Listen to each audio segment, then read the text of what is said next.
All right, now we look at the latest developments in China's property market crisis. Local governments in China reducing regulatory curbs. As a result, a pricing war is engulfing China's new home industry, and developers are scrambling to recoup funds. Take a look at our next report for more on this. A Bloomberg report quoting sources showed developers in Beijing have been compelled to lower their prices by 18% in May. The Shenzhen government had authorized a 29% cut in unit pricing from the previous year. After years of intervention, 10 or more local governments have eased or eliminated new home pricing guidelines. This is allowing market demand to take the center stage. More developers will likely lower their pricing in response to the shift. Reason? They will compare their offerings to the significantly lower second-hand market. It may discourage some home buyers from jumping in. However, it would help eliminate long-standing market distortions caused by government interference.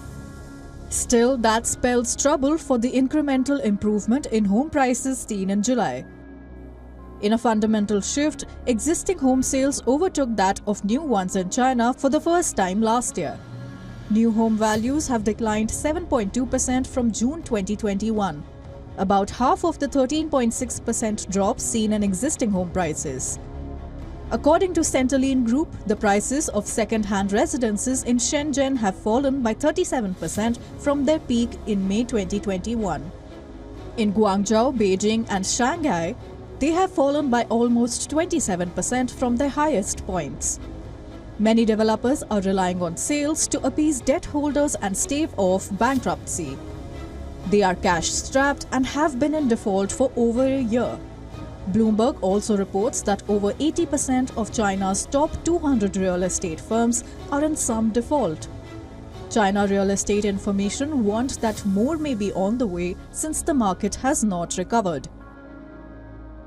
Business Bureau report, WION World is One. For latest news, download the WION app and subscribe to our YouTube channel.